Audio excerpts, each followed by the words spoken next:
Bruce, with these scoring troubles, how concerned are you about the team's overall confidence right now? Well, I mean, they generated enough to win the hockey game. You got to finish. I know that. So stating the obvious here, Steve, but I'm more concerned when you don't generate. Obviously, it means you're not doing the right things to get the opportunities. So you continue to generate. I believe there's enough talent in there to get enough goals. Like I said, I'm not going to sit here and tell you we're going to be one of the highest scoring teams until we do get more finish and more confidence. But we generated enough tonight, I thought, certainly to score more than Pittsburgh. But we didn't finish very well, and they did.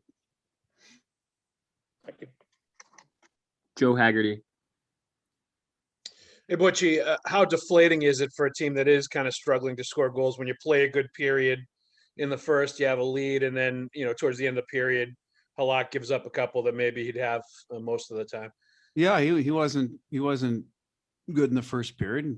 He's played a lot of hockey for us lately, a lot of good hockey. So you have to push back, right? I mean, he's bailed us out lots of times. So 2-1 game, you feel you've come in, you've played at least as well as they have, if not better. So you keep pushing, right? And I thought, Hags, where I'm disappointed is we got away from our game in the second period in terms of playing forward against a team that can really skate. We brought pucks back, and then eventually Clifton has to take a penalty because of that, and they score. And now the game is 2 goals, right? Now you start, okay, we haven't scored a lot. We're 2 down against a good team on the road.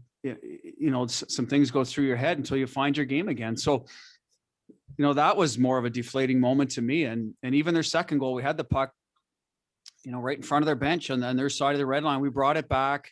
We're in a line change. Some days, it's not a bad play, but today it's like, let's keep it simple, guys. Let's keep the pressure on. And that ends up leading to a turnover later and a line rush. We don't, close a gap. And so there was a little bit of that in our game as well, where we have to be a smarter hockey team while you're not scoring, because you got to stay in the game. You got to win lower scoring games, and you got to be clean, and you got to be smart and make good decisions with the puck. And that was a goal of ours today. And I thought we certainly met it most of the night, managing the puck compared to New York. It was night and day the other Saturday afternoon, but a couple of times we didn't, got ourselves in trouble, and against a good team, they capitalized. So I think that was more the deflating part for me as a coach than you'd have to ask the players, but I think they've seen Yarrow bounce back, and he made some good saves for us after that.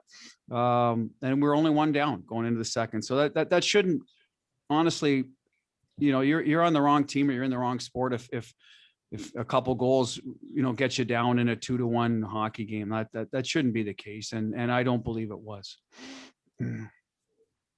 We'll do a last call for hands and go to Jimmy Murphy.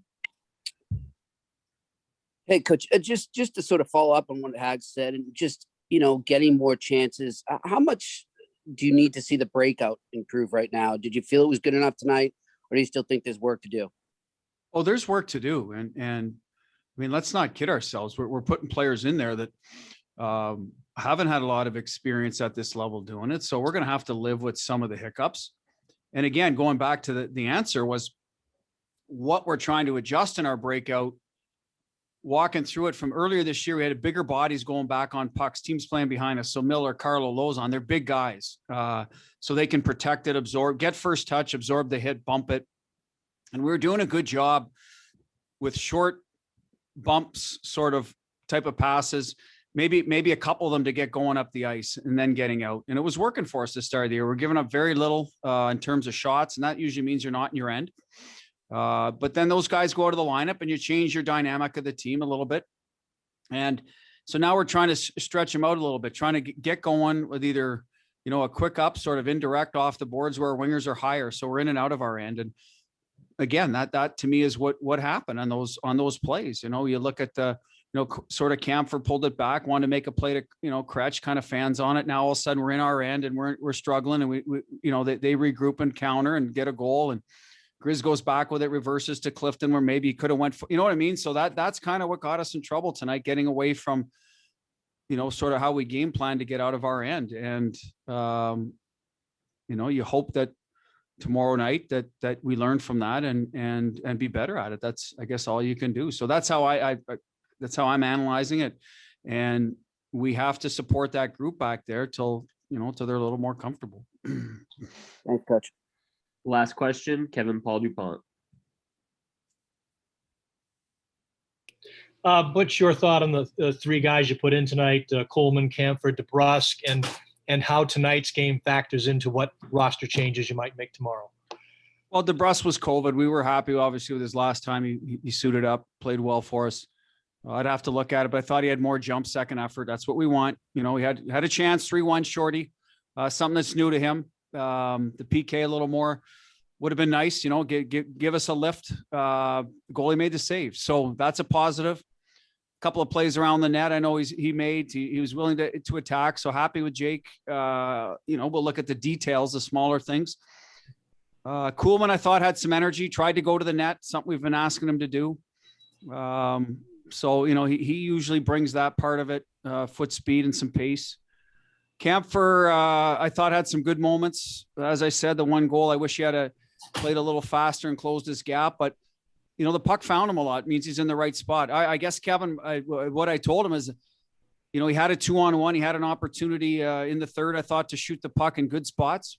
Chose not to. Sometimes when you first come into the lineup, you defer and look for other players. And I think if he had them back with his shot, he has a good shot, just put it on net. If you're the shooter in that situation, shoot.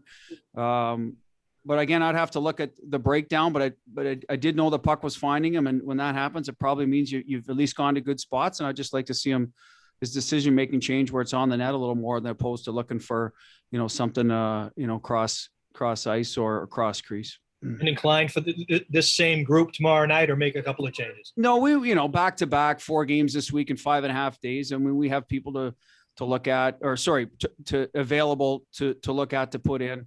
I can't tell you right now, Kevin.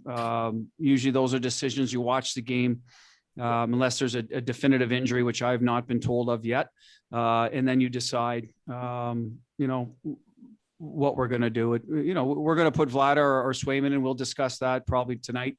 Give Yarrow break, but up front or on the back end, we haven't made a decision yet. Thank you.